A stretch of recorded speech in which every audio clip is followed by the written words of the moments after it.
Paul Kimmage was in studio in the first hour of the programme tonight talking about the statement, the press conference lasted the guts of an hour by Pat McQuaid today, president of the UCI. We're going to talk more about that in a moment. Here is a little from McQuaid today. This question comes from Nick Holt of the Daily Telegraph. There are various suggestions and accusations in the testimony contained in the USADA report that Lance Armstrong's in a position to buy off the UCI at certain times. Where do you stand on those accusations? They're absolutely untrue, and I think when you study the papers in the file related to the 99 cortisone and the 2001 tour of Switzerland, you will see that there was nothing to be bought of, in actual fact.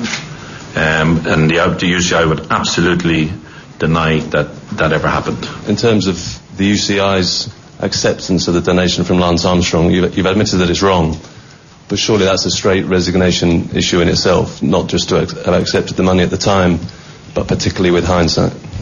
No, it's certainly not a resignation issue. What I've admitted is that it would be best if we didn't do it, if we hadn't done it, or if we were to do it in the future. I've said it will be done in a different way.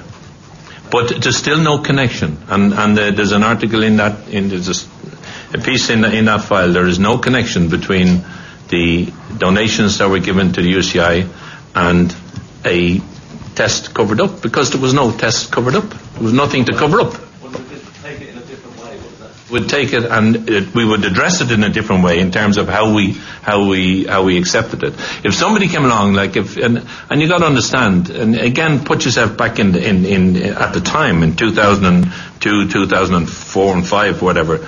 Lance Armstrong was a big star, and there was none of this around him. If somebody like Fabian Cancellara or Tom Boonen or Philip Gilbert came to the UCI and said, look, they would like to contribute to the development of the sport, and they would like to put some of their earnings into anti-doping or whatever it might be to help develop the sport, or training programs for young athletes, the UCI would accept that money.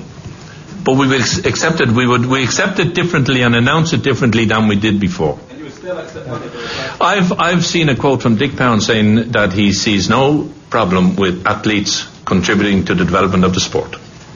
Mr. McQuaid, just picking up on that, I mean, even allowing for the fact that the UCI isn't as rich as FIFA, how can it be right that you're accepting donations for anti-doping from high-profile riders, and in the case of Lance Armstrong, someone who actually you knew had a suspicious test for EPO, how can you justify that? No, we didn't know he had suspicious tests for EPO, and there was no. Don't try to make the connection between the donation, because it's quite clearly explained there, the donation and the tests, and there were no positive tests on Lance Armstrong.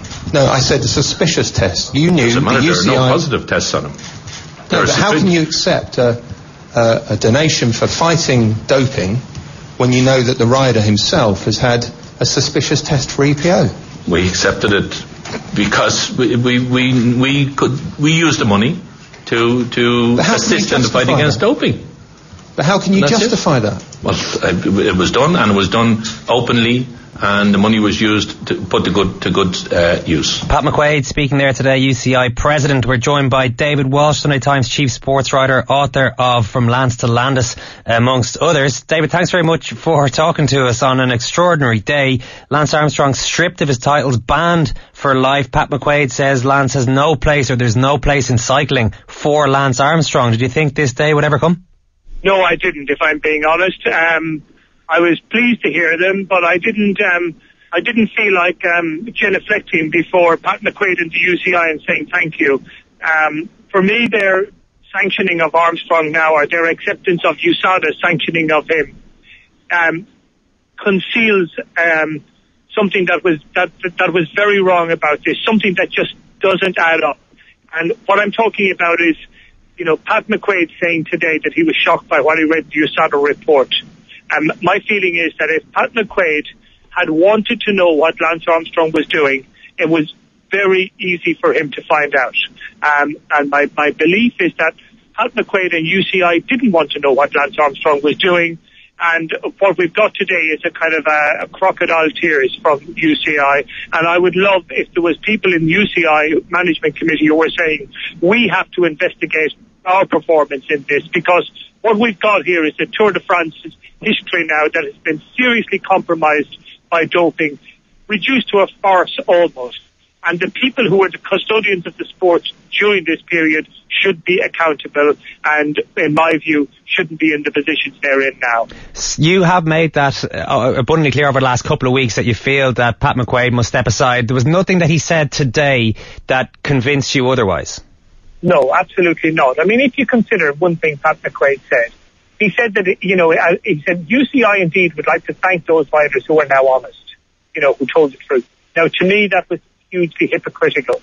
If you go back to 2006, 6 years ago, Frankie Andreu gave an interview to the New York Times and said, I was a US postal rider in 1999, Lance Armstrong's first tour. I doped to help Lance to win. And what Frankie Andreu was saying in between the lines of his actual statement, what he said was, do you really think I would have doped to help a leader win the tour and that leader himself not dope? Now, Pat McQuaid had an opportunity. He was president of UCI at that time. He had an opportunity then to go to Frankie Andreu and say, Frankie, tell me more. Frankie Andreu would have told him everything. What did Pat McQuaid actually do in 2006? He said, I don't know why Frankie Andreu is bringing this out now, saying this now. Nothing can be achieved by bringing this out. Now, that was what Pat McQuaid was doing as president of UCI at an important moment in cycling's history. He was basically covering up. He was saying to Frankie, don't be telling the public what went on in UN Post. Now, he's thanking Frankie Andreu for doing it. Why? Because USADA have shoved an unpalatable report down his throat. David, a big part of today's proceedings were questions about the donation to Lance Armstrong in 2002. McQuaid has made different statements on this to ourselves and others over the years about what exactly, when the donation happened for a start. He's told us 2005, the last time we spoke, but has said that there was a donation made in 2002 in the past. What he said again today, though, and what he's been consistent with, was this was a time when Lance Armstrong was the big star and none of this was around him. In other words, there were no suspicions around him when he gave a donation to the UCI. As far as you're concerned, were there suspicions around him at that time? Of course there were. I mean, Emma O'Reilly had, was about to come out in the open. I had raised questions. We knew that Lance Armstrong was working with Michele Ferrari, who was being investigated for doping. For example, I mean, Hein Verbruggen was president then. Did he have any interest in coming to me? And I'm not saying I was such a big person, but I did find out that Armstrong was working with the doping doctor Michele Ferrari. We did bring that out in the open, but nobody had any interest in actually saying, David, where's your source for this? How many times was Armstrong in Ferrari, visiting Dr. Ferrari? All that stuff. He also said today that it would be best if we hadn't done it, if we hadn't accepted the donation. But he did then go on to say that we would do it again today, but just in a different way. What does that tell you about the UCI's understanding of how significant this donation is in the narrative? Yeah, no understanding. I mean, they should be saying, look, we now, at the very least, we now realise that accepting donations from people we're meant to be policing is just not on. It's not something we should do because it creates, a perception of a relationship that's inappropriate. I mean, when you're like, it's like the police are meant to be watching over all people they suspect could get involved in crime at some time, but they accept donations from some of the people that they're meant to be watching over. Well, that's just wrong and absurd. People used to always say to me, Lance has done so much for charity and how can you be investigating him in this way? And I used to say, Al Capone was one of the great charity donors of his time. I mean, he was incredibly generous to a myriad of charities. It didn't mean that he wasn't a gangster and a murderer because that's what Al Capone was, but he was still a great charity donor. David, you mentioned Hein Verbruggen there. His name came up today.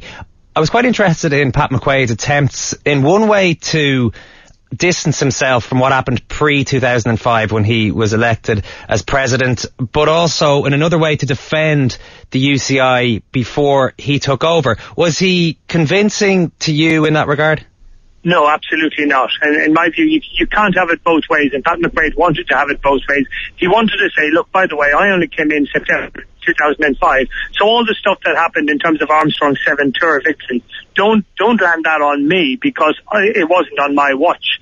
So then you think, well, it was on Hein's watch. Well, Pat, what about Hein? Oh no, Hein Verbruggen did nothing wrong. Well, so Pat, nobody in UCI did anything wrong, even though you were the guys on whose watch this great travesty of sport was inflicted. So to me, the people who are involved in the administration of professional sport are not the kind of people who say, you know what, I didn't do my job and I need to fall on my sword here. They're not the kind of people who will do that.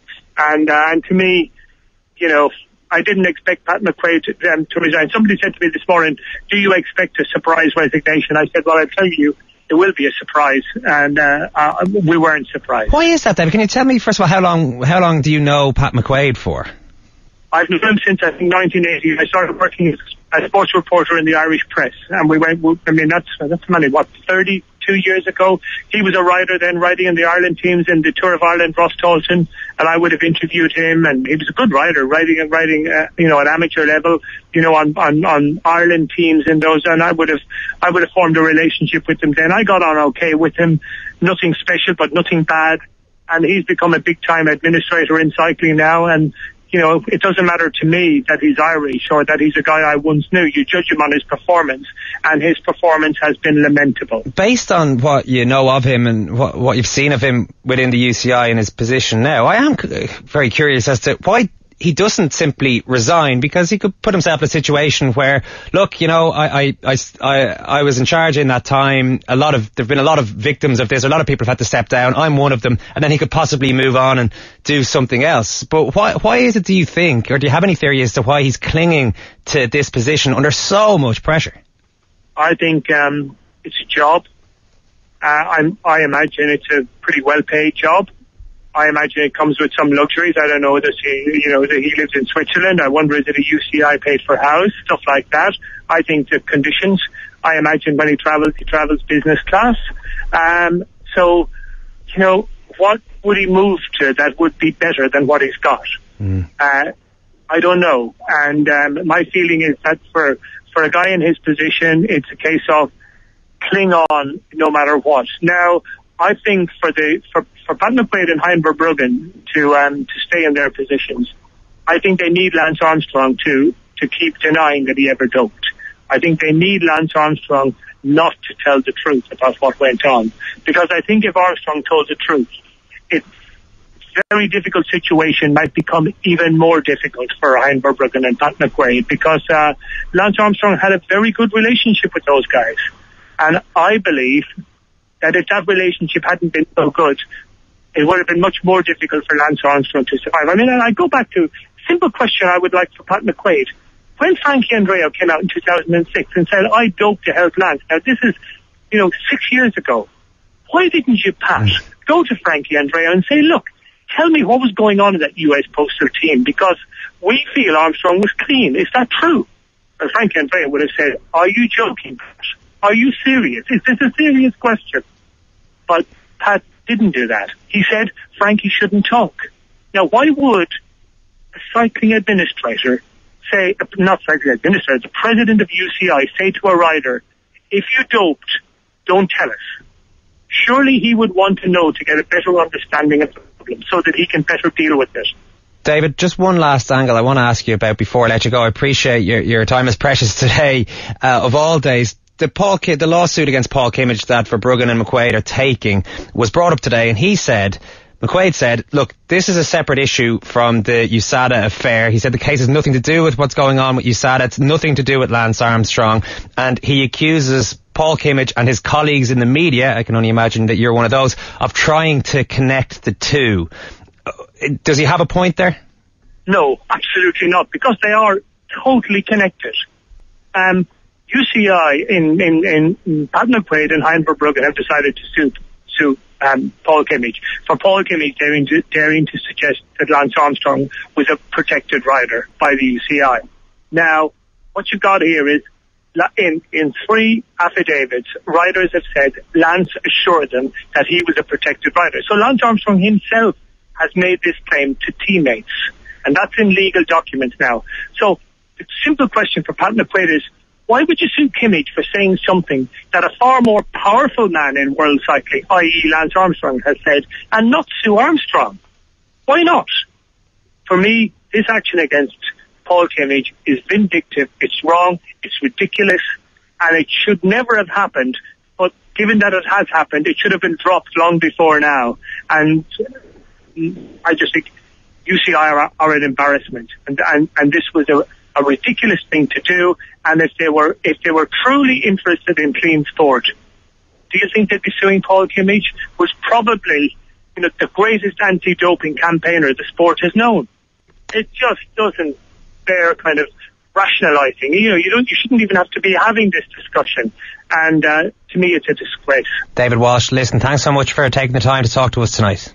Thank you. That is David Walsh there, chief sports writer of the Sunday Times, a man who was referenced on quite a number of occasions during the course of the USADA investigation for some of the work that he has done. A lot of reaction coming up to this also.